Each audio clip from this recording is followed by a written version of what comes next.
안녕하세요. 저는 유치부 어린이부 사역을 하고 있는 김진 목사입니다. 이렇게 수요 강단을 통해서 교우 여러분들과 인사 나누고 무엇보다도 하나님 말씀을 함께 나눌 수 있게 되어 참 감사합니다. 오늘 우리는 창세기 24장 본문을 함께 읽었지요. 본문이 너무 길어서 다 읽지는 못했지만 우선 1절을 말씀을 함께 보시면은요. 아브라함은 이제 나이가 많은 노인이 되었다라는 말로 시작을 하고 있습니다. 우리 지지난주 창세기 23장에서는 사라가 127세를 일기로 죽음을 맞이한 이야기를 들었지요. 이어지는 24장 오늘 본문은 노인이 된 아브라함과 아들의 짝을 지어주기 위한 종의 맹세 장면이 초반에 등장하고 있습니다. 우리는 사라의 죽음, 또 아브라함의 노쇠, 이삭의 결혼이라는 이 연결된 사건의 흐름을 통해서 하나님과 격정의 만남을 경험한 한 세대가 그들의 역할을 마무리하며 새로운 세대를 세워가는 그 과정을 지켜보게 됩니다. 자, 그럼 하나님과 격정의 만남을 시작했던 아브라함의 노년은 과연 어떤 모습일까요? 우리 1절 하반절에 보면 주님께서는 아브라함이 하는 일마다 복을 주셨다고 말하고 있어요. 그럼 우리 아브라함의 일생을 잠시 한번 돌아볼까요? 처음에는 고향을 등지고 목적지도 모른 채 온 가족을 이끌고 떠나던 아브라함. 언제 어디서 무슨 일이 생길지 늘 불안정한 상태로 그렇게 살아야 했죠. 또 흉년을 피해서 이주한 이집트 도성과 또 블레셋 도성, 그랄 도성에서는 그 도시 문화의 범죄와 강압 앞에서 아내를 누이라고 2번이나 속이고 내어주는 일도 겪었습니다. 또 의인 10명이 없어서 죽음의 위기를 간신히 모면했던 조카 롯의 불행을 지켜볼 수밖에 없었고요. 또 쓰린 가슴을 움켜쥐면서 하갈과 이스마엘을 내쫓는 일도 경험했습니다. 결정적으로 약속의 아들이었던 이삭을 제단 위에 잡아 올리고 칼을 치켜드는 끔찍한 사건도 겪게 됩니다. 오늘 본문은 이 모든 아픔과 고난을 견뎌낸 아브라함이 하는 일마다 주님께서 복되게 이끌어 주셨다고 증언을 하고 있습니다. 우리는 여기서 좋은 일만 생기는 것이 복된 삶은 아니라는 것을 한번 생각해 보게 됩니다. 우리가 고통스러워했던 그 고난과 불행이 어쩌면 하나님이 주시는 복의 시작이었다는 것을 아브라함의 노년을 통해 다시 한번 돌이켜 보게 됩니다. 이렇게 주님 주시는 복 가운데 살아가는 아브라함은 어느 날 모든 집안일을 맡아보는 늙은 종을 부르게 됩니다. 여기서 늙은 종으로 쓰이는 이 단어는 창세기 50장 7절이나 룻기 4장 2절에서도 같이 사용된 단어인데요. 다른 구절에서는 원로 아니면 장로 이렇게 해석을 하고 있습니다. 그러니까 단순히 그냥 나이든 종이 아니라 아브라함의 신뢰를 얻고 또 그 집안에 많은 권한을 가지고 있는 집사와 같은 역할을 하고 있다고 생각하시면 될 것 같습니다. 그런데 여기에서 이 종의 이름이 나오지 않고 있는데요. 그런데 우리는 자연스럽게 우리 15장에서 아브라함이 자신의 모든 재산을 물려주려고 했었던 다마스쿠스 녀석 엘리에셀을 떠올리게 됩니다. 창세기에서는 아브라함 종의 이름이 단 2명이 나오고 있는데요. 한 명은 이집트 출신의 여종 하갈의 이름이 나오고 또 그 다음이 다마스쿠스 출신의 엘리에셀이라는 이름이 나옵니다. 하갈은 사라의 몸종이었었죠. 이집트식 이름을 그대로 사용하다가 나중에 아들 이스마엘과 함께 쫓겨나게 되는데 그 이후에 이집트 며느리를 맞이해서 그가 살아왔던 방식대로 그대로 살아가게 됩니다. 그런데 이 다마스쿠스 출신의 엘리에셀은 이 엘리에셀이라는 뜻이요, 나의 하나님은 도움이시다 라는 히브리식 이름입니다. 아마도 이 12장에서 사라를 누이로 속였을 때 그 이집트 파라오 왕에게 양과 소와 나귀와 낙타를 이렇게 선물로 받았는데 그때 여러 종들도 같이 받았거든요. 아마도 그때 함께 받아서 함께 살게 된 것이 아닌가 그렇게 추정하고 있습니다. 엘리에셀은 분명히 다마스쿠스 출신이라는 말을 보아 이방인 출신인데요. 하나님의 도우심을 고백하는 히브리식 이름을 고수하면서 살았고, 아브라함의 측근에서 하나님과 소통하는 주인의 모습을 오랫동안 지켜보았겠지요. 또 주인을 통해서 간접적으로 살아계신 하나님을 분명히 경험했을 겁니다. 그렇게 주인과 하나님을 성실함과 또 신실함으로 섬긴 이 엘리에셀은 주인의 모든 재산을 물려받을 뻔할 만큼 또 신뢰받는 사람으로 보여집니다. 따라서 이 아브라함과 일생일대의 이 중요한 맹세를 진행하고 있는 이 늙은 종은 엘리에셀일 것이라는 생각으로 우리의 생각이 자연스럽게 이어지고 있는 것 같습니다. 그럼 이제 이 아브라함과 엘리에셀이 맺은 맹세의 과정을 잠시 살펴보겠습니다. 우리 2절에서는 아브라함은 늙은 종에게 손을 다리 사이에 넣어 주님께 맹세하라 이렇게 말하고 있습니다. 다른 번역에서는 허벅지 사이, 또 사타구니, 환도뼈 밑 이렇게 다양한 말로 번역되고 있는데요. 아브라함의 성기 가까이에 있는 이 허벅지 부위를 말하고 있습니다. 이곳에 손을 넣고 하는 이런 맹세 방법은 충성, 또 절대 복종, 친밀하고도 엄숙한 약속을 의미하는데, 자녀가 이 환도뼈 아래에서 나온다는 고대의 관념을 바탕으로 생식기관을 중요하게 여기는 데서 비롯된 관습이라고 합니다. 그런데 중요한 것은 이를 어기면 저주나 파문을 당하기 때문에 꼭 지켜야 한다는 의무와 부담이 함께 따르기도 했습니다. 이와 같은 맹세가 똑같은 맹세가 창세기 47장 29절에도 나오는데요. 야곱이 죽기 전에 아들 요셉에게 자신이 죽으면 여기 이집트에 묻지 말고 꼭 가나안 땅에 묻으라는 요청을 할 때도 같은 방법으로 맹세를 했습니다. 이 두 가지 이 맹세법이 이 두 군데서만 나오는데 이 두 맹세가 왠지 비슷한 느낌을 주고 있습니다. 노년의 어른이 아랫사람에게 꼭 유서를 남기는 듯한 절박한 마음으로 꼭 지켜주기를 맹세시키고 있는 장면이 서로 오버랩되는 것 같습니다. 그렇다면 이렇게 중요한 맹세의 그 내용은 무엇이었을까요? 그것은 내 아들 이삭의 아내를 찾아오되 이곳 가나안 딸들 말고 내 고향 친척들이 사는 곳에서 찾아오라는 것이었습니다.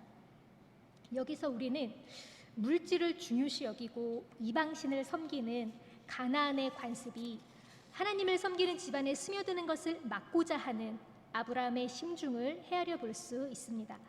그의 친족 중에서 이 가나안의 풍습에 물들지 않은 며느리를 찾고 싶어하는 아브라함의 간절함이 보입니다.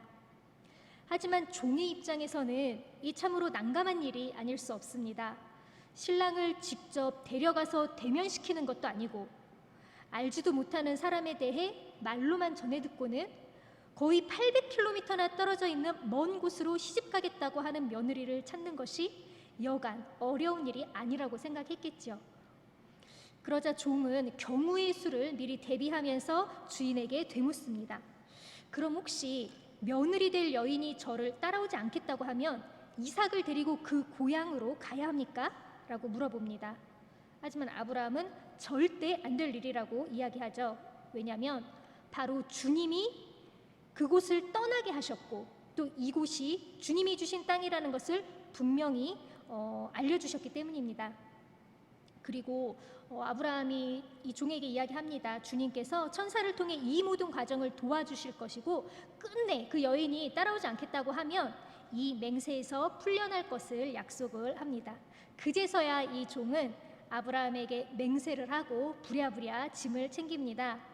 먼 길을 여행하는 데 유리한 낙타를 10마리나 풀어서 챙기는데요. 그 낙타에 선물을 그득그득 싣습니다. 그리고 10절에 보면 아람 나하라임을 거쳐 나홀성에 도착했다고 하는데요. 이 나하라임은 두 강을 이야기하고 아람은 좀 높은 고원지대를 이야기합니다.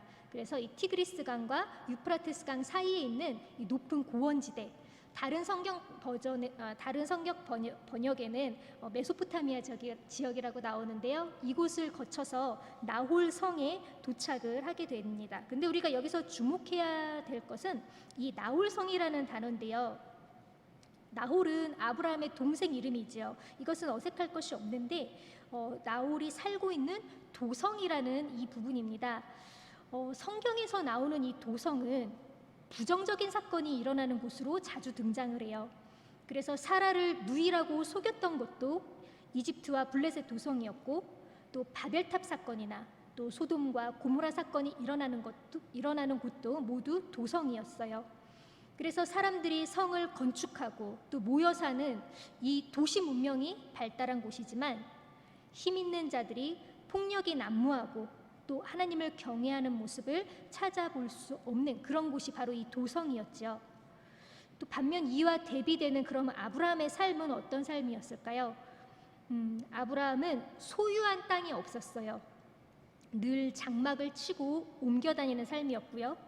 또 오가는 나그네를 정성껏 대접하고 또 가진 재물이 많아서 지역민들에게도 인정받는 그런 권위가 있었지만 자신을 위한 땅은 소유한 적이 없었어요. 그러다가 사라가 죽었을 때 처음으로 선산과 같은 개념의 장사 지낼 땅을 매입을 하게 됩니다. 사실은 그것도 친절을 가장한 거의 사기급으로 거액을 주고 매입을 했습니다. 이렇듯 하나님이 이끄시는 이 아브라함의 삶은 도성의 삶과는 거리가 멀었고, 또 그러한 주인을 따르던 이 엘리에셀 역시 나홀 성 안으로 섣불리 들어가지 않습니다. 성 밖에 있는 우물 곁에 앉아서 한숨을 돌리고 있지요.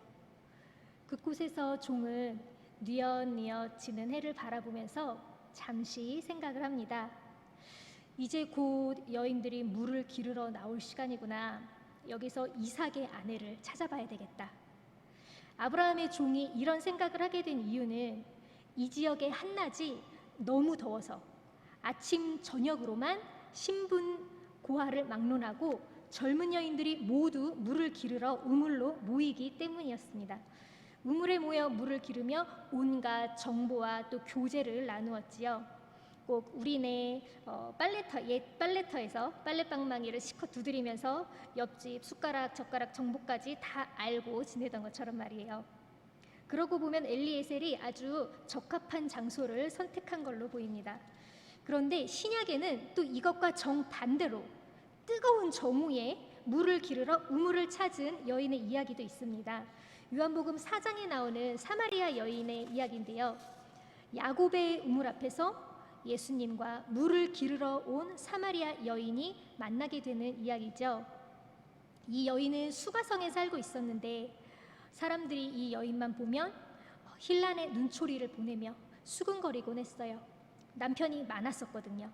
그래서 이 여인은 그 사람들의 눈을 피해서 도리어 사람들이 없는 한낮에 정오에 물을 기르러 왔다가 예수님을 만나고 영원히 목마르지 않은 물을 주시겠다는 그런 말씀을 또 듣게 됩니다. 이렇게 우물이라는 최적의 장소를 선택한 엘리에셀은 하나님의 은총을 입은 소녀를 만나게 해달라는 매우 구체적인 기도를 드립니다. 한 소녀에게 물동이를 기울여서 물 한 모금을 달라고 청할 텐데 그때 낙타들에게까지 물을 주겠다고 선뜻 나서는 소녀를 만나면 이삭의 아내감으로 여기겠다고 말입니다. 지나가는 나그네를 정성껏 환대하는 그 선한 마음과 태도를 지닌 소녀를 찾겠다는 그런 결심이지요. 그런데 말이죠, 이때 아주 기가 막힌 상황이 펼쳐집니다. 15절에서 아브라함의 종이 기도를 미처 마치기도 전에 물동이를 어깨 위에 탁 장착한 리브가가 등장을 한 거예요. 그리고 묻지도 않은 리브가의 그 가족관계에 대해서 창세기의 저자는 줄줄이 소개하고 있습니다. 아브라함의 동생 나홀의 막내 아들인 부두엘의 딸이라고 소개하고 있지요. 아브라함이 원했던 친족, 그리고 엘리에셀이 기도했던 물동이에 물을 담아줄 소녀가 여기 등장이요 하고 외치는 것처럼 말입니다. 그런데 여기 가족 소개에서 리브가의 할머니 밀가에 대한 소개가 자세히 나오고 있는 것이 조금 인상적입니다. 정작 이후에 등장하는 리브가의 엄마 이름은 한 번도 언급이 없는데요. 할아버지 나홀의 이름이 나오기도 전에 할머니 밀가의 이름이 먼저 소개되고 있습니다. 그의 아버지는 부두엘이고 할머니는 밀가이다 라고 말하면서요. 밀가는 오래전에 죽은 아브라함의 막내 동생 하란의 딸이기도 하고요. 또 아브라함이 함께 데리고 다니던 조카 롯의 누이이기도 하고요. 지금 보는 것처럼 둘째 동생 나홀의 아내이기도 합니다. 족보가 다소 좀 복잡하게 얽혀 있기는 한데 당시에는 친족 간의 혼인이 자연스러운 일이었고 도리어 할머니까지도 아브라함의 친족인 것을 강조하면서 준비된 이삭의 아내감이라는 것을 연상시키게 합니다. 그럼 이렇게 등장한 리브가는 과연 어떤 여인이었을까요? 우리 16절에 보면 그녀는 매우 아리따운 처녀라고 이렇게 이야기합니다. 그런데 재밌는 것은 여기서 아리따운이라고 표현하는 이 단어가 창세기 1장에서 하나님이 세상을 창조하실 때마다 하나님께서 보시기에 좋았더라 했었던 이 좋았더라, 이것과 같은 어원을 사용하고 있는 단어라는 거예요. 우리는 여기서 하나님께서 보시기에 좋았던 그 아름다움을 잠깐 상상을 해보게 됩니다. 물, 바람, 암흑, 이것밖에 없던 그 세상을 위, 아래, 또 옆으로 질서 있게 나누시고 또 이 나눈 것들 위에 생동감 있고 풍성하고 또 빛나는 것들로 채우신 그런 아름다움, 바로 그 아름다움이 오늘 이 리브가에서 풍겨나고 있다고 말하고 있습니다.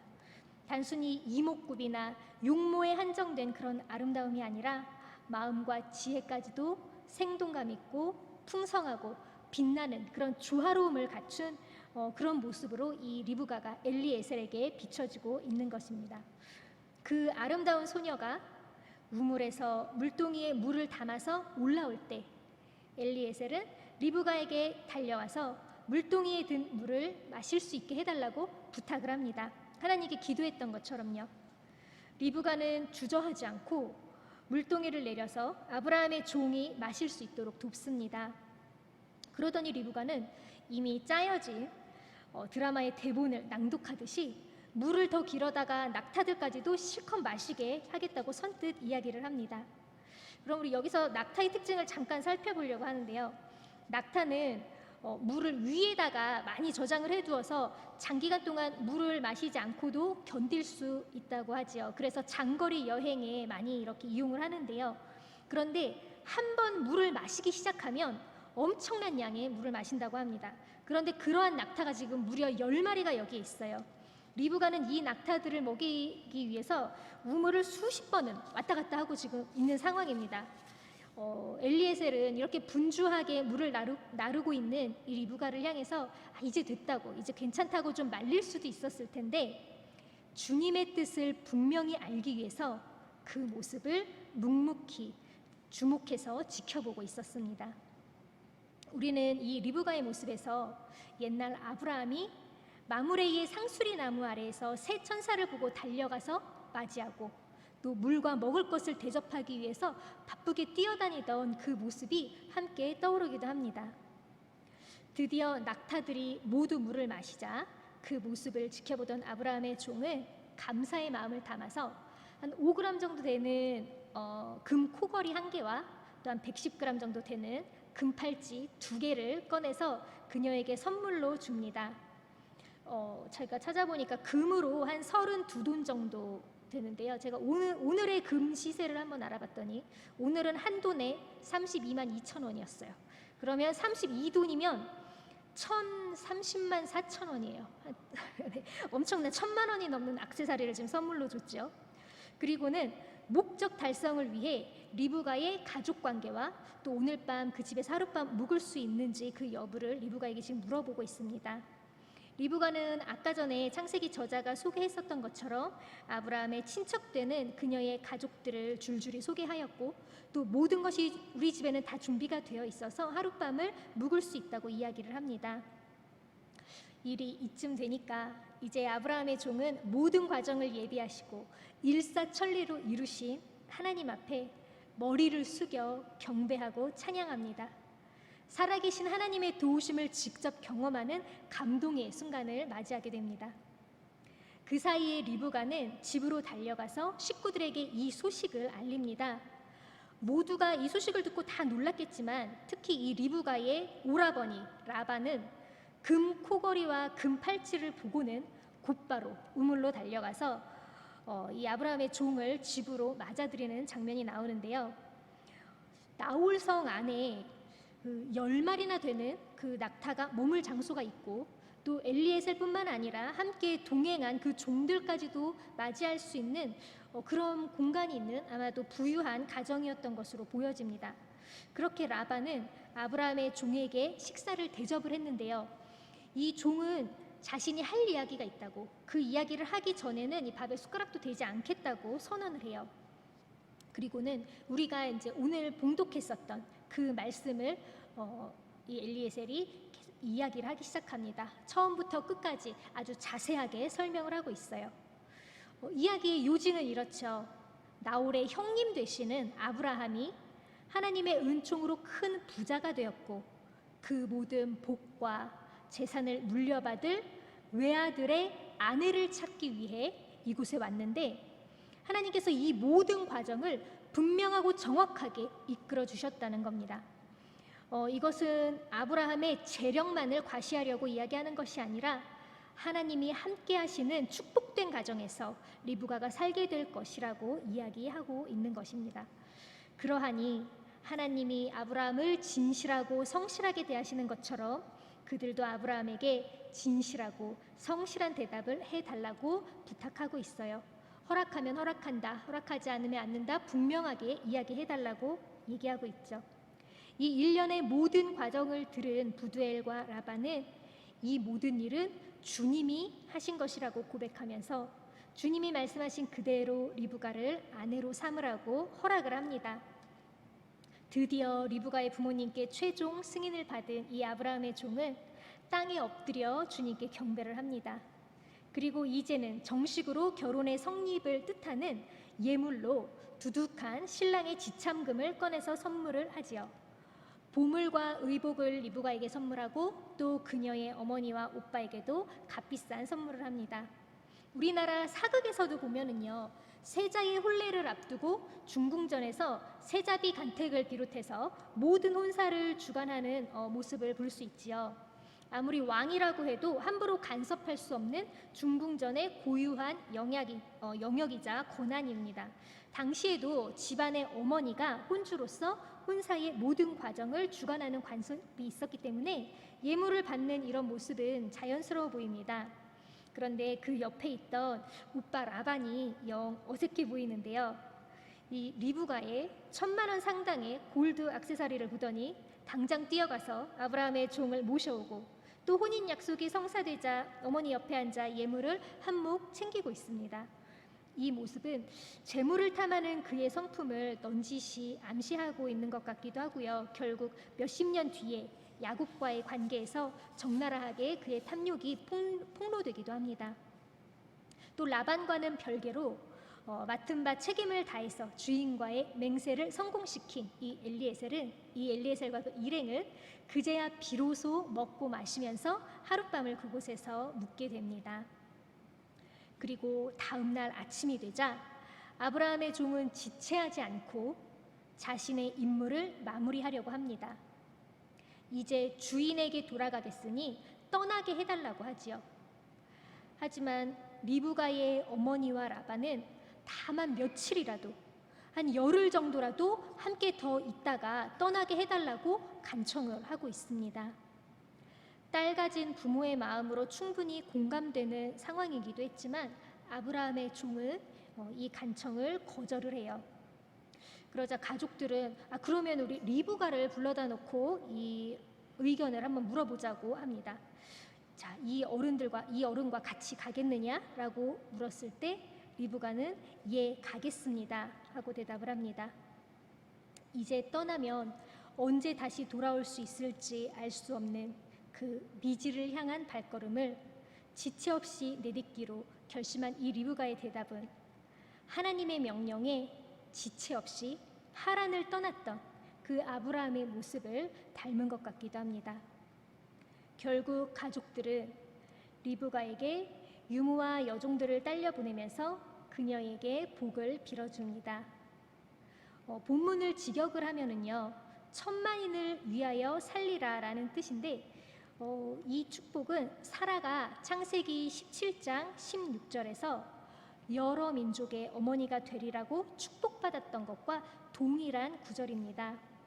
이제 사라의 축복이 리브가에게 이어지면서 새로운 세대가 세워지고 있는 장면이 보여지고 있습니다. 그렇게 엘리에셀은 리브가를 태워서 길을 떠납니다. 그때 이삭은 부엘라 헤로리에서 살다가 네겝 지역으로 옮겨왔는데요.